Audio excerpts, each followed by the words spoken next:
Hey, yo, everybody, it is Voltage, and we are back with another Dragon Ball DAIMA review, episode 11. Let's just get into it, and I just want to start this off by saying, Vegeta fans, your stocks are down this week. Rest in peace, Vegeta fans. Wow, that was rough, let's just say that.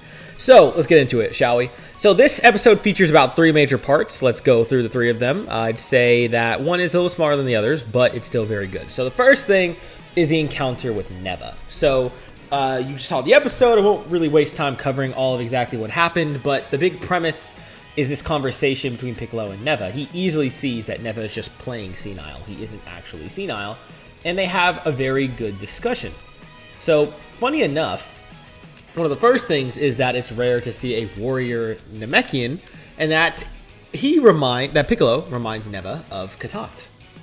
Now, I heard a lot of confusion in the community. I said this in my last video, but a lot of confusion was around when Piccolo said my father was from here.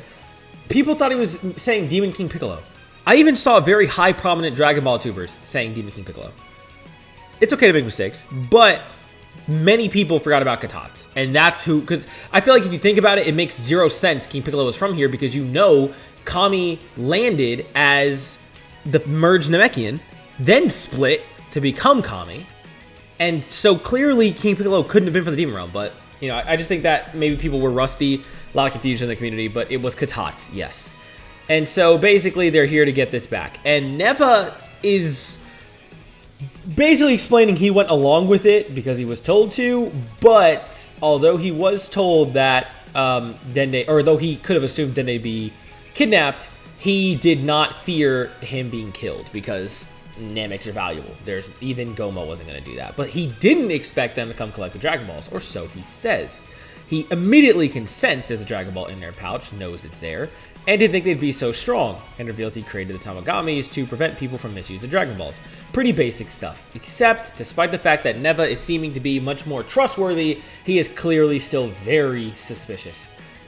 His facial expressions at certain times give it away, some of his dialogue, and he finds a way to come with the group by telling them the Namekian, or that the Dragon Balls need the Namek language to be able to be used.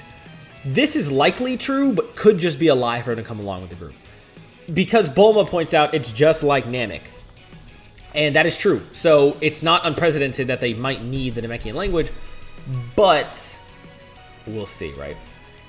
And then try to get that spoken. And so they need him, so they fit Neva on. The next section is very interesting. Another new Majin is born. Instead of Majin Ku, this time we get Majin Do. I think that, this is a fun fact I talked about with someone I was watching it with, but I believe that the theme is supposed to be BCD for the Boos, because we have obviously Boo, then we have Ku, then we have Do, in that order. But Japan doesn't actually have like a C in their vocabulary. Even if you directly translate it to like Romanji, which is basically English lettering, it's a K sound. So that's why I think the translators translate it directly as K-U-U. Don't be surprised if when you see like a official English profile for Majin Ku, if his name has a C, like C-U-U instead of K. I think that's the theme they're going for. I think it's supposed to be B-U-U, C-U-U, and then D-U-U in English, because of A, B, C, D, B, C, D. You guys get it, right? So just a little fun fact I thought about. They go crazy with trying to make Do here, and he is born, and we get to see his strength. So Do is very powerful. He's the last one they have, got the most Boo essence, the deepest Cyberman seed, and he's clearly very powerful. It's very fun seeing how Ku interacts. I actually like Ku a lot. He's this goofy character that really does add to the group. And the way he interacts with Arinsu and how she reacts with him and a bunch of stuff like that is very, very fun. I enjoyed that thoroughly. And it's so goofy how he screams and they all follow his scream. I guess because they're scared of him. But he just wants chocolate. He's a Dumbo. He's very similar, like a kind of a crossbreed of all the other Boos in a way that's little more than Ku. He's got more Fat Boo in him than he does Kid Boo, like Ku does.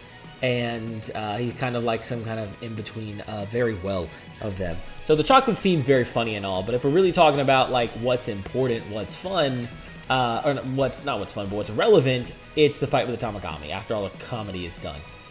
We get 1v1, Do versus Tamagami 1, and he's actually putting up a fight. Ku could fight back, but he was clearly losing. Do is actually boxing with Tamagami 1, and they're going to go blow for blow. He's actually landing some damage. Not like clear, visible, big damage, although to be fair, the Tamagami isn't landing much on him either. But he's actually hurting him. And funny enough, Do is also learning as he fights very quickly. He's got that quick learner kind of thing that the original Majin Buu had when he was Fat Buu, because he learns ki instantly. He gets hit by one stray ki blast, tests it on himself, blasts his own face, and says, I can do it now. He's got the screaming kind of attack that all the Boos have, more like Super Buu, Kid Buu, with the loud screams to blow enemies backward. Pretty nice, like Kia is there, so pretty fun. All very well and good. So, very nice. I appreciate the humor. His look, oh, we talked about his design. He's ugly, very ugly. But after Ku, I'm a little desensitized to it. He is ugly, but he looks more like a Majin than a Cyberman, which I think was a big improvement. He looks much more Majin. So, I will take it. And then, of course, he's got some demon in him with a Rinsu's essence and the like. But all in all, despite him being ugly, I'm okay with that. This was the last Buu they're making, so are we going to get a Ku and Do fusion? I'm leaning more towards that being possible. I do think a Ku and Do fusion might actually be more in the cards this time around, so who's to say, right? That could be very sick, very sick. And now we get into the biggest, maybe I wouldn't say biggest, I think that's pretty much tied section. But let's talk about what's likely the title and thumbnail of this video, Vegeta. Vegeta stocks are down, my friends, with this one. Vegeta fans are in shambles because we do finally get Vegeta versus Tamagami 2. He uses rock, paper, scissors. Not rock, paper, scissors. He didn't even do that. It's like in the intro. That's the intro that shows it. But he tells Goku, I'm fighting this one. I have dibs, so I'm going to do it. Of course, they don't believe that he's as strong as Goku, and he's going to go in there. Now, what I expected to happen was that Goku would body the first. Vegeta might struggle, but winning is the second. And then they might struggle really much against like the Tagami one. The only one with sense in this scene too is Goma, because like they're saying, oh, it's not the spiky-haired Goku, he's gonna be fine. And then Goma's like, he had spiky hair too, you know, they're likely the same species. It might seem weird, but like he gets it. I think Goma really does have a point. And then the fight starts. So funny enough, Tamagami 2 is not like the other one. He's like, stop joking. Go suckle on your mommy's teeth. You're out of here, bro. I'm not fighting some kid. And then he sees Neva in the back, who is looking mad suspicious and just waves hi. And Tagami's like, oh, you're serious. Let's box. The fight is pretty cool. I mean, it's base versus Tagami 2. There's a couple of moments where Goma is mind blown. I love that image. You're probably going to see that in this video if I can find it. But they're pretty much just having a good back and forth. It's not as like intense right away as Goku versus Tamagami 1, but they're both taking their time to warm up. Unfortunately, Vegeta deciding to take his time ends up biting him later. So one hard hit knocks him into the water. You know what's in the water? The Kraken. The Kraken appears, opens its mouth. I'm like, no way they take Vegeta out the fight like this, right? Well, they don't. Vegeta looks like he's going to get sucked in, then starts flying with Ki, breaks free, flies up out of the water. Yes, okay. They tried to bait us, but Vegeta is not going out sad. Tamagami 1 just smacks him back away from him, and the Kraken jumps up, and you guessed it, it eats him. It eats him. And that's where the end of the episode. Now, at first, I'm like, okay, well, this is just a cliffhanger. You know, like, he got eaten, but, like, he's probably going to go Super Saiyan or even Super Saiyan 2 and bust out of it and be free and do some work, right? Well, for those of you who watch the previews, if you don't, then you have a second to skip ahead.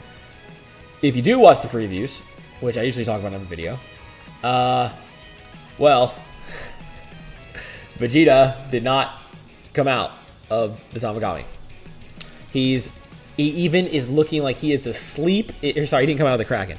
He looks like he is asleep inside of the Kraken, waiting for, you guessed it, Goku to save him, as Goku is fighting the Kraken at Vegeta. Now, it's not like Vegeta really lost to Tamagami. He wasn't even at full power, but to get eaten and have Goku have to come after the Kraken to free him when they just said they weren't strong enough is bad. We know that Do and Tamagami 1's fight is continuing. We see Goma getting triggered. We see Tamagami 1 actually getting hurt and then activating his full power. He activates his full power, which we haven't seen before. which we saw with the third one, where they start kind of like their eyes glow when they start revving up. They go for that. So I thought there was another shot I wanted to get. Like, I thought I saw like a frame of something that interested me, and I guess I was wrong on that. Yeah. Oh no, I did see it. It's near the it's like right at the end. There's like a frame. I probably can't even get this because most people didn't see it. It was just the like Dragon Ball like looking on his belt on Tagami 1. It just kind of like threw me off for a second. But yeah, so that is overall the meat and potatoes of the episode. If you enjoyed the talk, leave a like, comment your thoughts down below, and of course subscribe if you want to see more. And in my conclusive thoughts, I just think that Vegeta deserved better. I really do hope that they are still faking us out and that Vegeta's about to come out and do some work next episode. He really deserves to cook at least against Tagami 2. Like, please, let him win this. Let me see his full power, Super Saiyan 2. If we need Goku Super Saiyan 3 against the next one, that's fine with me. Let Vegeta have his moment, for Pete's sake. I'm not a #1 Vegeta fan, but I will say, for those of you who are, Vegeta fans are once again in shambles after today's episode, but next week could save it. We will see. But lots of interesting stuff. New character, new lore, all very fun. And next time we get to see Tagami 1 potentially use its full power. I expect Do to lose, but I think I'm on the side of they're going to fuse Ku and Do with those beans. I think I'm on the side of fusion for the Majins. That'll be very interesting to see. Or absorption. Maybe he's been already showing he's like Boo and resourceful. He might just absorb Tagami 1. That'd be insane. But with that being said, have a great rest of your nights, days, evenings, mornings, whatever it is you're watching this. You can check out another video suggested to you by YouTube at the top if you're interested. Otherwise, I'll see you guys next time for our episode 12 DAIMA review. Thanks for watching. See y'all then. Voltage out.